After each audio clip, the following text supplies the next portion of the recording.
So please. Okay.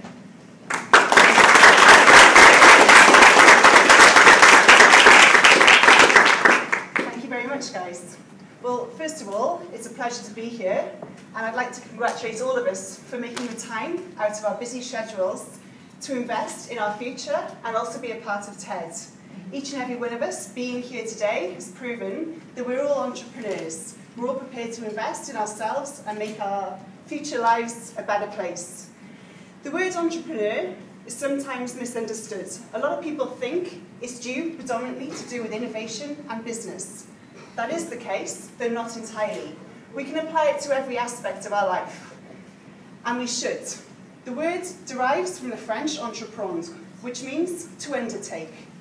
To take that step forward in change and making a dramatic impact to not only our lives, but potentially the world. My title is How to Do What You Want and Get Away With It. How to actually try it, do it, and you never know what, you might actually succeed. And if at first you don't succeed, then that makes you about normal. So it's all good. When we were all young and knee-high to grasshoppers, we all tried to learn how to walk. We stood up, we tottered forward, and eventually we stumbled. Never once did we hear the words, oops, she's not a walker. So why should we change now? Keep trying. Today, hopefully I'm a little wiser than when I was 2 or 3. And we've all had $1 million idea. When I was 8, all my friends in school had pierced ears. I wasn't allowed to pierce my ears till I was 16. And I came home devastated because they all looked so beautiful with their dangling earrings. So I came up with the idea of getting 2 magnets, painting a little flower on it, and actually putting it on my ears. Now, for one reason or not, I didn't actually proceed with that, and I left. I was a moody girl until I was 16 and got my ears pierced. But on my 14th birthday, my parents actually bought me a pair of they bought me a pair of magnetic earrings. That was my $1 million lesson. Unless we try, you never know what you might succeed. In life, when we set our goals, we actually usually separated all our components of our parts of our lives into sections. We've got health, relationships, career, sport, fitness, family and friends. Then we sit down and write what we want from each part of it. I say stop, mix it up. Life isn't like that. When I'm out cycling, I'm actually thinking about business and business ideas. And when I'm at work, I'm sometimes texting and emailing my friends.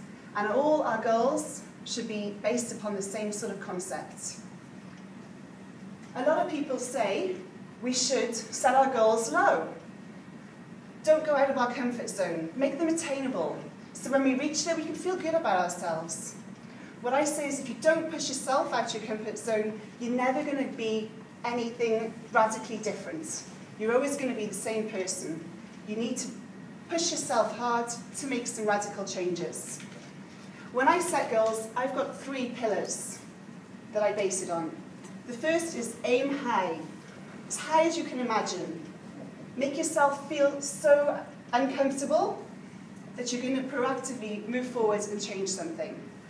5 years ago, I bought a property in the Blue Mountains with the one goal of owning the best restaurant in Australia.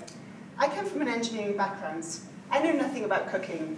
I know nothing about staff management, but that was my goal. So in the first year, I recruited an amazing chef, a great team of wait staff, and within 12 months, we had achieved the award for the best restaurant in our region. Unfortunately, for the second year, I had to come to the unfortunate decision of closing that restaurant because it wasn't matching my other business targets. So I failed. I didn't become the best restaurant. Though, by setting that first goal, a separate team of chefs saw the potential, approached me, and they are now pursuing their culinary dreams in my venue.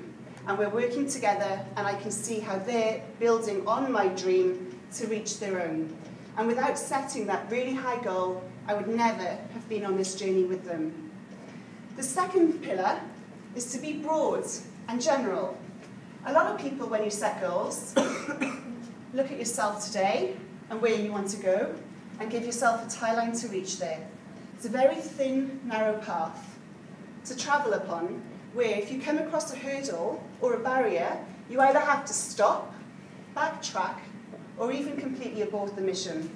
By setting the goals broad, you're giving yourself lateral movement to think outside the square. One example, when I was 15, I thought I wanted to be #1 hurdler in the UK. I don't set my goals low, by the way.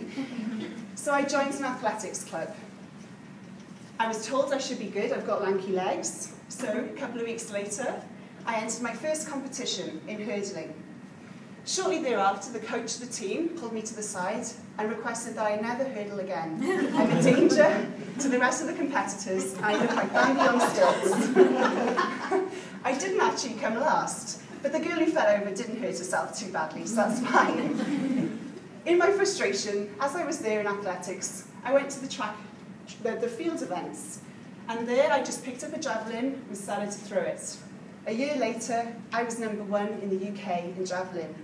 Without setting the broad goal of athletics, I would never have thought about javelin, though my original goal was the hurdling. So keep it broad. Now the third pillar of any goal setting is to be accountable. When I make a decision to do something, I tell all my friends and family. I tweet, I Facebook, I let the world know where I want to go in the future. And by doing that, you've got a broad group of people to celebrate in your success, to give you support through your challenges and stumbles, and also be there to help you learn through your mistakes and failures. What makes a great dream?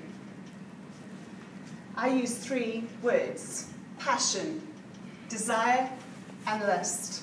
The passion to improve, the desire to achieve, and a lust for life.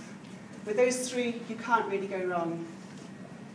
The hardest thing is to make that first step. Once you say, here I am, I want to be an Iron Woman, where do you go then?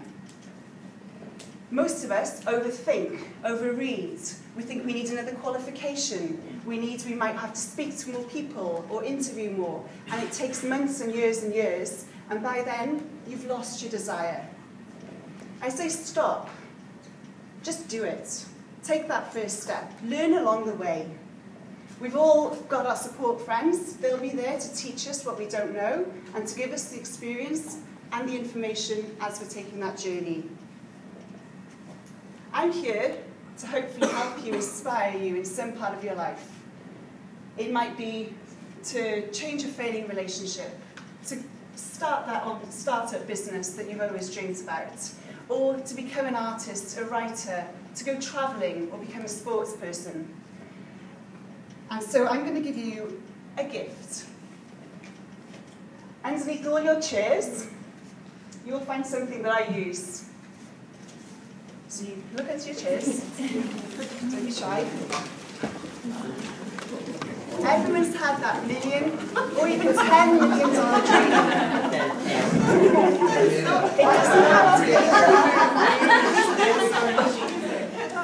It doesn't have to be about money. It could be the 10 million moments of happiness, 10 million jewels of success, for a financial reason. I'll show you what I wrote not too long ago. Talk at TED. Here I am. I don't know where you'll go. So please, write something down. Don't be shy, aim high, and tell people about it. Be proud of your decisions. And remember, imagination is more important than knowledge, and action will always result in change. So I wish you all the best of luck in your journey, and have fun.